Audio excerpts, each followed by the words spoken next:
Hello बच्चों, नमस्कार। तो पिछले क्लास में हम लोग क्लास 9th के प्रश्नावली 1.2 का उदाहरण का क्वेश्चन देखे थे और प्रश्नावली का जो है 1 और 2 नंबर जो है क्वेश्चन देख लिए थे। तो आज की क्लास में हम लोग उसके आगे का प्रश्न जो है देखेंगे। तो चलिए स्टार्ट करते हैं आज का क्लास में। तो प्रश्नावली 1.2 का 3 नंबर जो क्वेश्चन इसमें बोला जा रहा है कि दिखाइए कि संख्या रेखा पर रूट 5 को किस प्रकार निरूपित किया जा सकता है। हम लोग को जो है संख्या रेखा पर रूट 5 को निरूपित करके दिखाना है। तो चलिए देखिएगा ध्यानपूर्वक, आप लोगों को समझ में भी आएगा। तो सबसे पहले हम लोग क्या करेंगे, क्वेश्चन लिख लेते हैं। ठीक है, हम लोग को जो है रूट 5 को जो है संख्या रेखा पर दर्शाना है। ठीक है, अगर इस क्वेश्चन को बनाना जब स्टार्ट करेंगे तो सबसे पहले हम लोग को जो है इस प्रकार का एक संख्या रेखा खींचना पड़ेगा। ठीक है, इस प्रकार का संख्या रेखा खींचेंगे। उसके बाद जो है हम लोग को क्या करना पड़ेगा कि बीचों बीच जो है 0 लिखना पड़ेगा। कहें कि संख्या रेखा पर 0 के दाईं तरफ जो है धनात्मक संख्या होती है और 0 के बाईं तरफ जो है ऋणात्मक संख्या होती है। हम लोग जानते हैं कि रूट 5 को जो है कैसे लाया जा सकता है। तो हम लोग क्या करेंगे कि किसी एक टर्म को, या हम जैसे हम लोग एक पाइथागोरस प्रमेय जानते हैं, बता देते हैं आपको।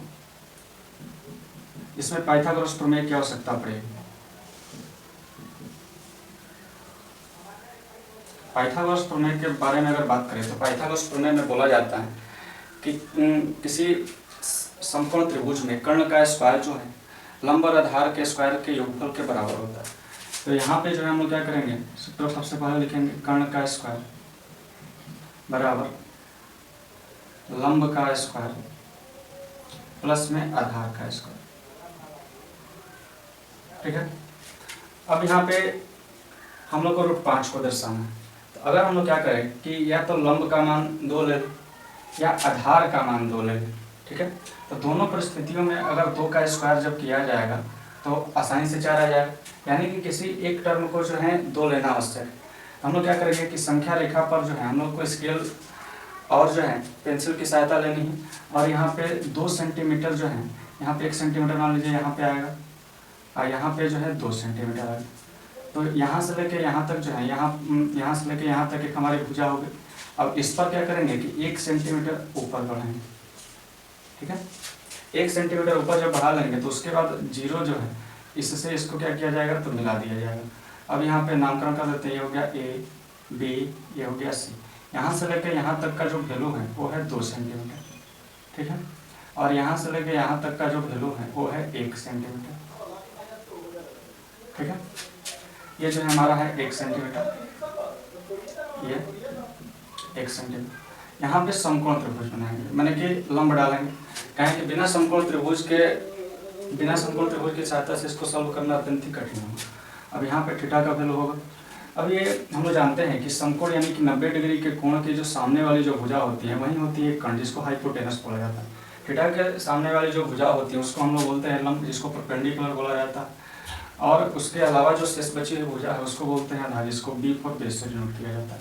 अब देखिए, अब हम लोग आधार का वैल्यू 2 सेंटीमीटर ले लिए हैं और यहाँ पे 1 सेंटीमीटर जो है लंब का वैल्यू ले लिया गया, तो आसानी से इसको दर्शाया जा सकता है।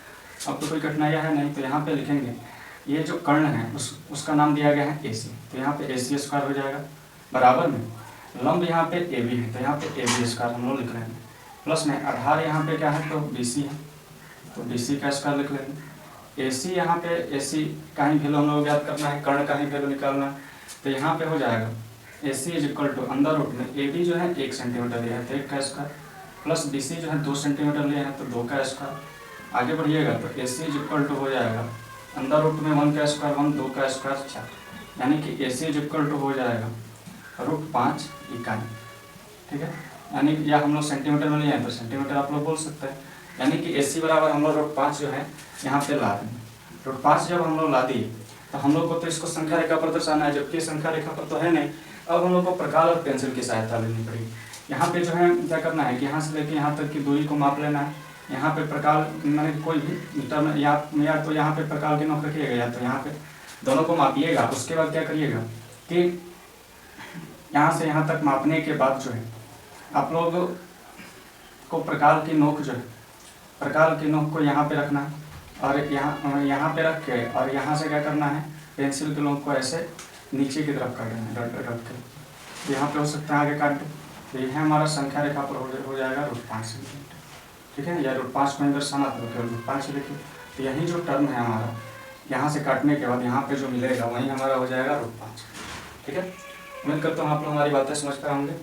इसमें कोई ज़्यादा लंबा चौड़ा कैलकुलेशन नहीं करना है, या इसके अलावा और भी एक तरीका, ठीक है, तो उस तरीके के माध्यम से अगर करिएगा तो बहुत लंबा चल जाएगा। ये तरीका सबसे बेस्ट है, ठीक है। तो यही तरीका जो अपनाना है आप लोग को, उम्मीद करता हूँ आप लोग समझ पाएंगे।